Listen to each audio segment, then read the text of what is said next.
Japanese lyrics and decoding. Welcome to Tomori Studio. Last time, we listened to King Gnu's AIZO together and talked about how the song feels, the speed, the tension, the energy. Today, I want to go a step further. I've been digging into the Japanese lyrics, and I'd like to share what the words mean and how they sound to a Japanese listener.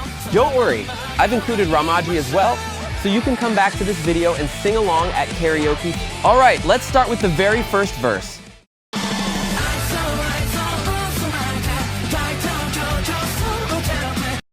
Right from the intro, we hear the repeated response of AIZO.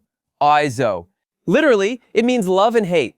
But at Tomori Studio, the image that came to mind was something more layered. The sound of AIZO, like a fake smile or politeness, and the theme of AIZO, love and hatred, twisting together into a kind of vortex. That's the feeling I tried to visualize in the video.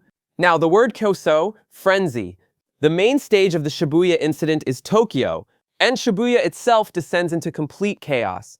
Choosing the word frenzy here feels very King Gnu. There's a slightly toxic, dangerous edge to it. Honestly, it's just cool. If I had to put this line into English, it might feel like fake smiles and love and hate swirling through the void. All right, let's keep going.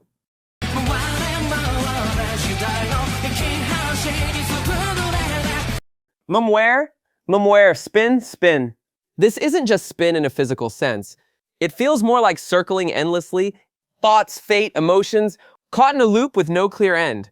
In the video, I deliberately wrote it as alere, but honestly, we won't know the official wording until the full release. Let's look forward to January 9. Vote!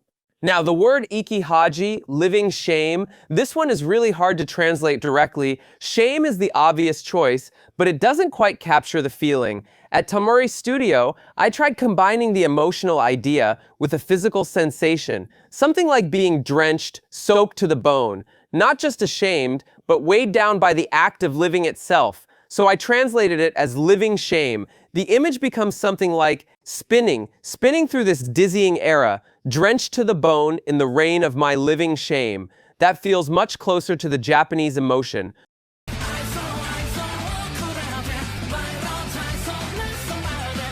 This part, to be honest, I couldn't clearly hear the lyrics.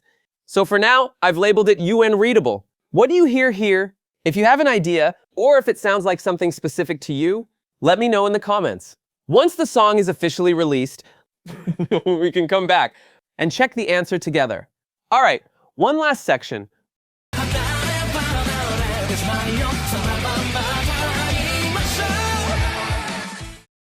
SHIMAIYO. Suddenly, the lyrics shift from modern language to something very old-fashioned and Japanese. This kind of nuance is extremely hard to catch for non-Japanese listeners, so don't worry, I'll walk you through it. SHIMAIYO isn't really used in modern speech. It means the end, but not just a simple ending.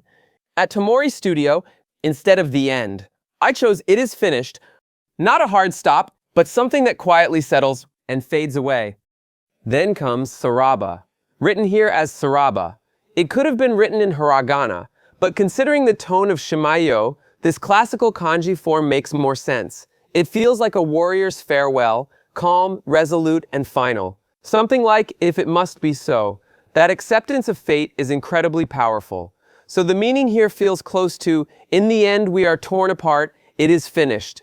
If it must be so, farewell, until our paths cross again. That feels much closer to the Japanese emotion. So Jujutsu Kaisen Season 3, Shimetsu Kaiju finally starts airing on January 8, and of course, I can't wait for the full version of King Gnu's AIZO. I'm guessing your anticipation is at max too. Oh, and by the way, Nanami is my favorite character.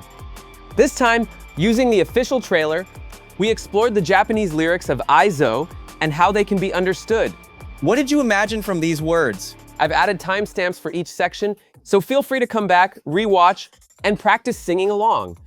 And if you enjoyed this video, don't forget to subscribe and turn on notifications.